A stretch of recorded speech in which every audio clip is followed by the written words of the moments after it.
অবশেষে Donald Trump আবারও TikTok বিক্রির সময়সীমা বাড়ালেন 90 দিন, অর্থাৎ চায়না মালিকানাধীন ভিডিও অ্যাপটি বিক্রির নতুন সময়সীমা আগামী 17 সেপ্টেম্বর পর্যন্ত বাড়ানো হয়েছে।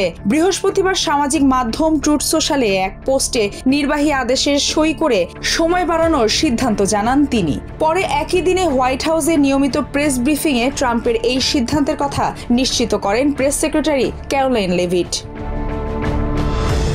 আমেরিকার নিরাপত্তার কারণে আইন অনুযায়ী চায়না কোম্পানি বাইটডান্সকে টিকটকের আমেরিকান অংশ বিক্রি করতে বলা হয়েছে। তা না হলে অ্যাপটি বন্ধ করে দেওয়া হবে। আর এই আইন জানুয়ারি থেকে কার্যকর হওয়ার কথা থাকলেও এখন পর্যন্ত এই অ্যাপ বিক্রির কোনো অগ্রগতি হয়নি। মূলত 2024 সালের প্রেসিডেন্ট নির্বাচনের সময় তরুণ ভোটারদের কাছে পৌঁছাতে টিকটককে সক্রিয়ভাবে ব্যবহার করেছিলেন ট্রাম্প। তাই সম্পূর্ণ নিষিদ্ধ না করে অ্যাপটিকে বাঁচিয়ে রাখার পক্ষেই বারবার অবস্থান নিচ্ছেন তিনি। এই নিয়ে তৃতীয় দফায় টিকটক বিক্রির সময়সীমা বাড়ানো হয়েছে। বৃহস্পতিবার সামাজিক মাধ্যম ট্রুথ সোশ্যালে করা ট্রাম্পের পোস্টের পর টিকটক বিক্রির সময়সীমা বাড়ানোর বিষয়টি নিয়ে হোয়াইট হাউসের নিয়মিত সংবাদ সম্মেলনে বিষয়টি নিশ্চিত করেন press secretary Caroline Leavitt.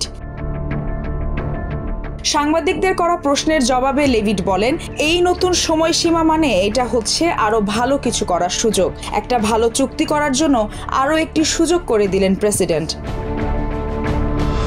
Leavitt বলেন, চায়নার প্রেসিডেন্ট শি জিনপিং এমন একটি চুক্তিকে অনুমোদন দেবেন যাতে করে অ্যাপটি আমেরিকায় চালু রাখতে কোনো বাধা থাকবে না বলে আশাবাদী প্রেসিডেন্ট ট্রাম্প।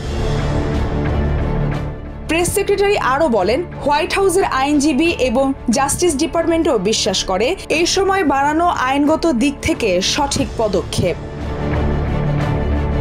এক বিবৃতিতে টিকটক কর্তৃপক্ষ ট্রাম্প প্রশাসনের এই সহযোগিতার জন্য কৃতজ্ঞতা প্রকাশ করেছে।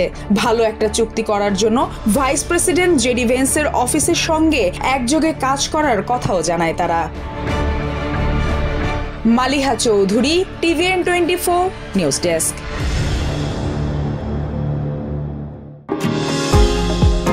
নিউ ইয়র্ক থেকে সম্প্রচারিত TVN24 টেলিভিশন বিশ্বজুড়ে বাঙালির কণ্ঠস্বর।